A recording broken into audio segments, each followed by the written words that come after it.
shared resources of government, the MITI plan, and indeed the overall plan of the government. And indeed the overall plan of government to diversify the economy is based on partnering with the private sector. And in order to partner with the private sector, there are three things that we need to focus on. We've identified three policy and core enablers that will help us partner well with the private sector. Number one is creating a business-friendly environment, what we frequently call an enabling environment.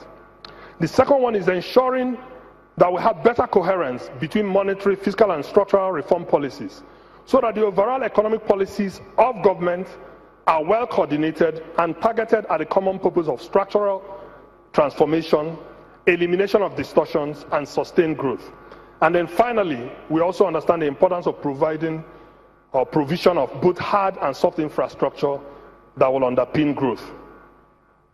The strategic theme of partnering with private and development capital is one that is important to us. And the three core pillars that are being implemented with it are ones that, we will do well to hit to. Therefore, over the next few days, I am hopeful that the National Council shall be reviewing specific proposals and projects that will help us realize our ambitions. The Federal Minister of Industry, Trade and Investment will welcome very much your contributions, or the contributions of all the participants. Let me place before you a few of these priority areas across which the federal and state governments have to forge a partnership at this 8th session of the Council on Industry, Trade and Investment. The first one is creating an enabling environment to improve the ease of doing business in our country. And its implementation is based on the initiative of His Excellency President Buhari. Mr. President has approved the establishment of the Presidential Enabling Business Environment Council. This council is chaired by His Excellency Mr. Vice President, who is here with us today. And the Secretariat, the Enabling Business Environment Secretariat, is also now being set up. And the coordinator is also here with us today. The global perception, and indeed, it may well be the reality, is that our country is a tough environment in which to do business. We must change this negative perception. Positive perceptions will restore confidence, attract investors and capital, technology and best practices to our country. With the support of all state governments, we must move expeditiously and ambitiously. Some of the much needed interventions that we need to carry out include establishment of a single window and simplified processes for registering businesses, obtaining land titles, clearance of goods from ports, obtaining visas, payment of taxes, and so on. Already, we are seeing results of these efforts at the Corporate Affairs Commission with the 24-hour online registration of businesses.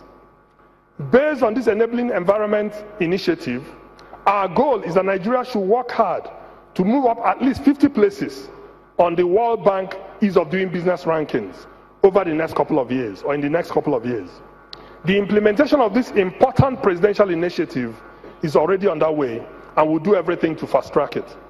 The second area that we're focused on is the Nigeria Industrial Revolution Plan. The Nigeria Industrial Revolution Plan broadens the scope and accelerates the growth of the manufacturing industry to accelerate diversification and channel resources to sectors where we have comparative advantage. In order, the NRP prioritizes agro-allied industries, cotton, textile and garments, petrochemicals, light manufacturing, and automobile assembly and production. These are the areas we think will help move the NIRP along. Special economic zones and industrial parks are critical for successful implementation of the Nigeria Industrial Revolution Plan. The NIRP is also being promoted by the Made in Nigeria and Buy Nigeria project. Several states will host these special economic zones and industrial clusters. These are being established as centers of excellence to propel the Nigerian economy forward. Let me now talk briefly on micro, small and medium enterprises, another pillar of our growth. Micro, small and medium enterprises are being prioritized particularly for job creation. MSMEs will contribute enormously to the acceleration of domestic economic activity, innovation and wealth creation. In partnership with NEDEP, SMEDAN and state governments, we have to intensify implementation so as to provide support to SMEs in various ways. One form of support will be access to financing. But SMEs also require support through connecting them to regional and global value chains for the export of their products. Our Honorable Minister of State, Hajia Aisha Abubakar, is playing a leading role in the implementation of our program for MSMEs. Please permit me to pay special tribute to her leadership and passion to grow and strengthen our MSMEs. Trade and investment for growth is another pillar of our diversification agenda. Trade and investment are engines for growth. The ECOWAS market and the ongoing negotiations to create the Continental Free Trade Agreement for Africa will expand the market into which Nigerian manufacturers and providers of service shall export. Nigeria is a big market on its own, 170 million people. But we must now strategically seize the opportunities for growth in the 300 million ECOWAS market and the continent-wide market of 1.2 billion people, of which more than half are young and under the age of 18. Intra-Africa trade is only 12% of our trade. In fact, I want to pay special tribute and acknowledge our elder statesman and father, Chief Olusegun Obasanjo, because when we went to see him today, this was one point he harped on today, on trade and the importance of trading amongst ourselves, both within ECOWAS and across Africa. Thank you very much, sir. Nigeria needs to improve its trade within Africa, without any shadow of doubt.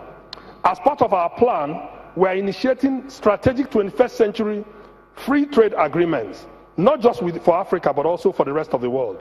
We shall use these FTAs, as they are called, to steer those economies and investors that seek market access to the Nigerian economy to undertake long-term strategic investments with the location of industries, assembly and manufacturing plants in Nigeria, as part of the connection to regional and global value chains. The MITI Plan for Diversification and Growth focuses heavily on linking trade and investment. Let me now talk very briefly on the digital economy. Smart Digital Nigerian Economy project is something that we hold very dear. To accelerate growth and modernize the Nigerian economy, our plan is developing a digital-led growth strategy for the Nigerian economy.